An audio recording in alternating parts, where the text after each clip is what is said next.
안녕하세요. 무속백과사전 김홍기입니다. 제가 오래간만에 이제 어머니를 모시고 양평의 세미원이라는 곳에 다녀왔습니다. 무료에 하시고 무언가 또 바람도 좀 쐬드릴 겸 어머니에게 효도를 좀 할 겸 세미원에 갔는데 진짜 너무너무 넓은 곳에 연꽃이 만발을 하고 정말 볼 것도 많고 또 거닐다 보니까 이런저런 생각이 들어서 오늘은 연꽃에 대한 의미에 대해서 좀 말씀을 드리겠습니다. 연꽃은 불가에서든 저희 무속에서든 뭐 보통 단청에도 연꽃이 있고 단상에도 연꽃 무늬가 있고 또 등불이나 내지는 불상 밑에 좌대에도 연꽃 무늬가 당연히 있습니다. 그래서 상당히 신성시되고 또 저희 무속이 됐든 불가 쪽이 됐든 이런 쪽에서 연꽃은 뗄래야 뗄 수가 없죠. 그래서 연꽃이 많이들 있는 걸 봤지만 연꽃에 대한 의미를 깊이 생각하는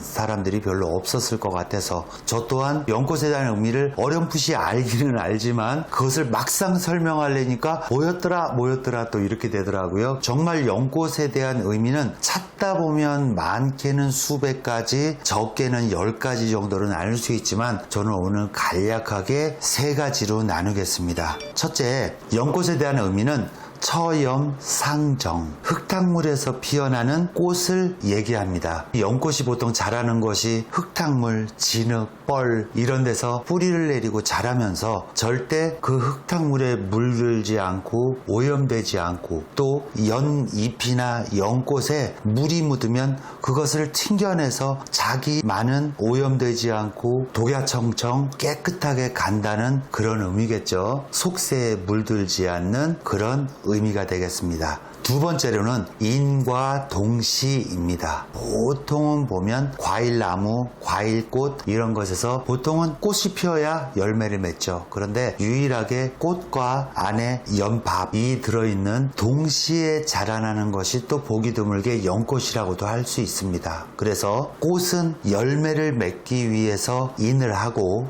열매는 잎을 만들기 위해서 인을 하고 그렇게 해서 그 모든 형상들 열매와 꽃잎을 만들어가는 그 자체의 과정이 과입니다. 그래서 어떤 수행의 결과물을 동시에 만들어내는 그런 고귀한 의미를 갖고 있습니다. 세 번째로는 염화미소입니다. 부처님이 합장을 하고 수행을 해서 앉아 계시는 모습을 닮았다고 해서 염화미소인데 그 연꽃이 많은 곳에 가서 수많은 꽃봉오리를 보면 모든 중생들이 합장을 하고 앉아 있는 듯한 그런 어떤 형상을 닮아서 염화미소라고 하는데 이 연꽃에는 상당히 고귀한 신력이 있고 그 신력은 여러 가지의 형상에서 기도 나오고 또 바라보는 이의 흐뭇한 마음 또 연꽃 자체가 갖고 있는 고귀한 순결함 이런 것들이 혼연일체가 돼서 여러분들의 마음에 좋은 길을 전달할 것 같습니다. 어떻게 연꽃에 대해서 좀 의미를 갖다가 부여해서 저희가 알아봤는데 여러분들 궁금한 점이 있으면 유튜브 댓글에 남겨주시고 다음 시간에 다시 찾아뵙겠습니다.